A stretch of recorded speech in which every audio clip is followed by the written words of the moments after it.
Monsieur le Président de la Cour européenne des droits de l'homme, Madame la Première Présidente de la Cour de cassation, Monsieur le Procureur général de la Cour de cassation, Monsieur le Président du Conseil national du barreau, Mesdames, Messieurs, et pour beaucoup d'entre vous, chers amis.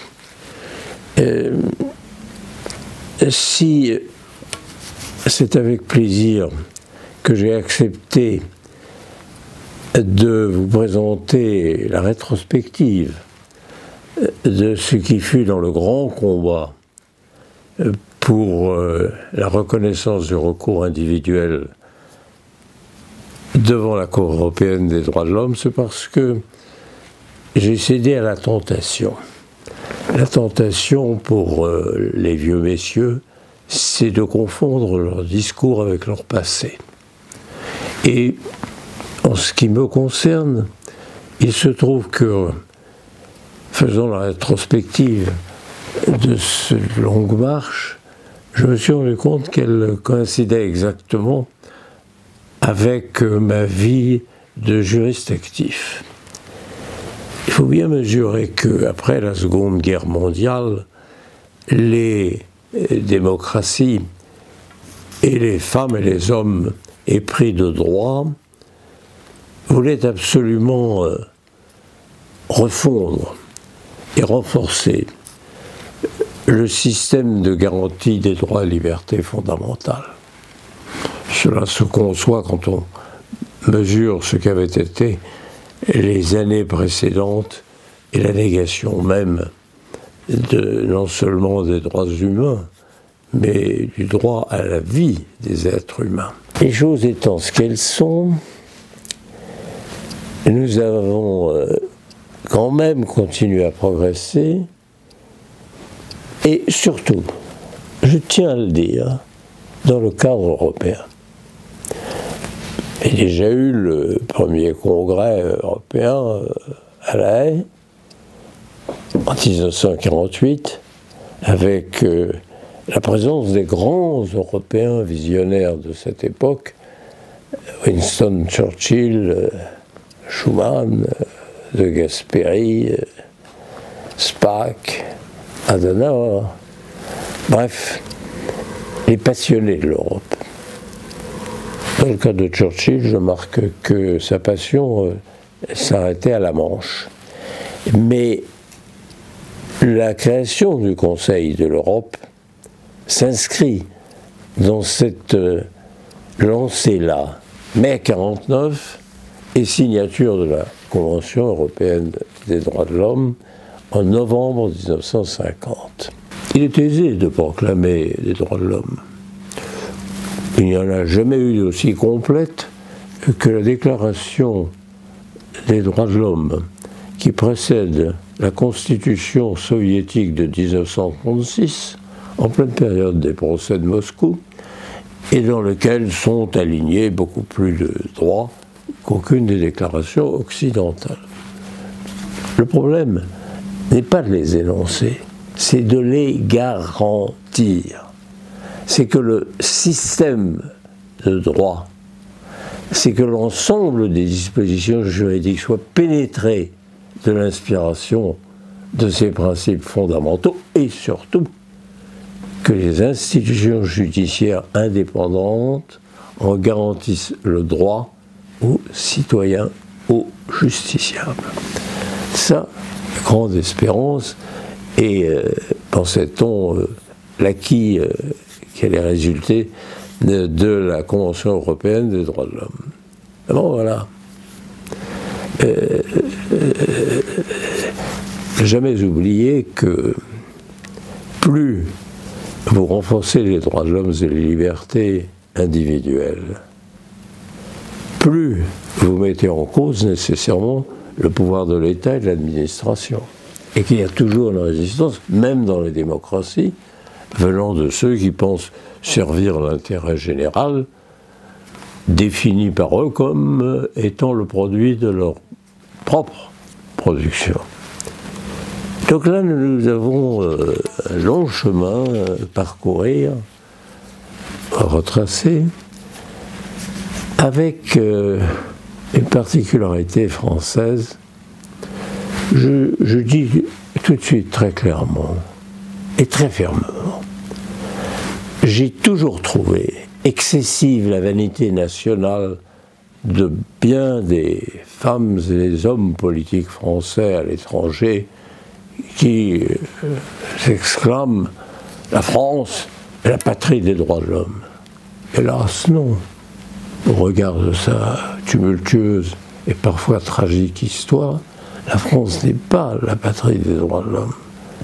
Mais la France est assurément la patrie de la Déclaration des droits de l'homme, c'est-à-dire le plus beau texte qui ait jamais été écrit s'agissant des droits de l'homme et de l'énoncé éclatant de ces principes. Les choses étant politiquement posées, il fallait passer de la proclamation à l'action, du dire au faire. Pas facile pour une grande nation, un État puissant, encore à cette époque.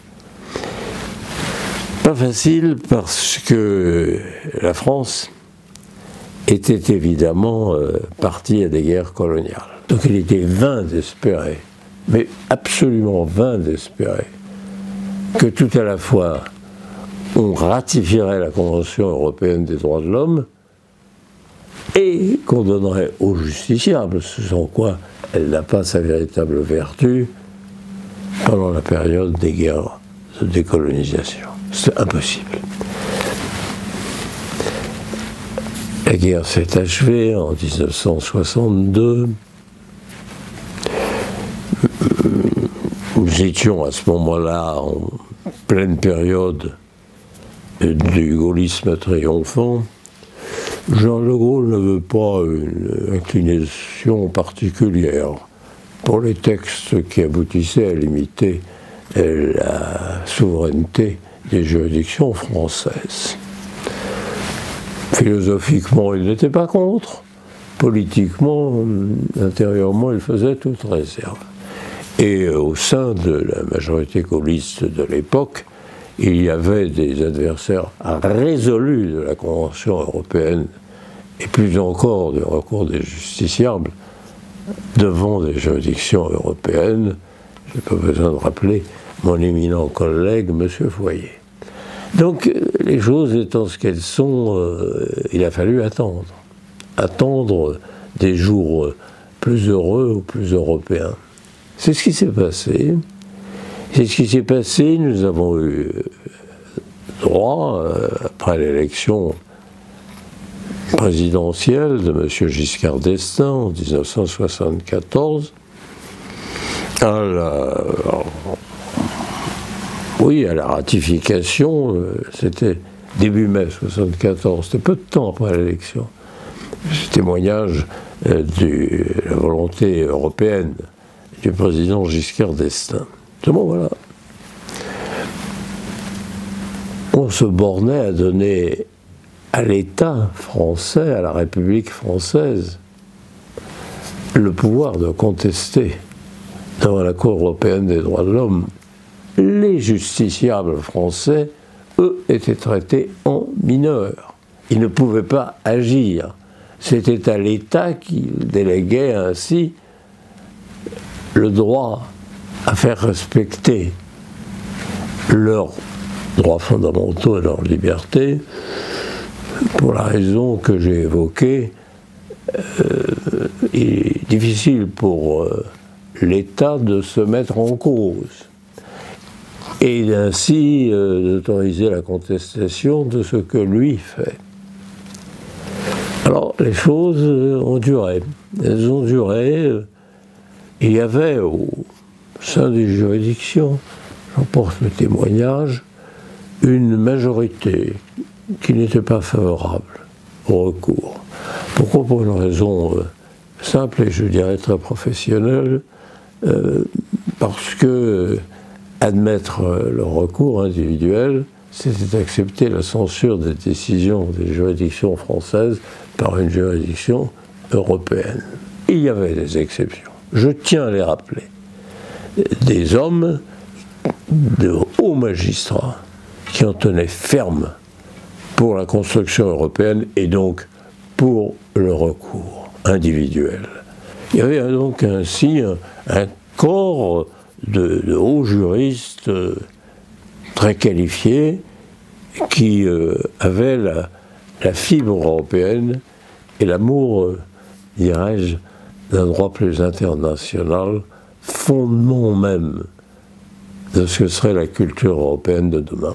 Et puis, il y avait un certain nombre de membres éminents du barreau ou de jeunes avocats qui en tenaient ferme pour cette européanisation de la justice française par conviction européenne et aussi par sentiment que l'avenir était là et que la France devait avoir tout son rang, toute sa place, et je dirais dans le domaine du droit la première en Europe, mais que cela ne pouvait se faire qu'à partir du contrôle reconnu de la Cour sur les juridictions et les décisions françaises.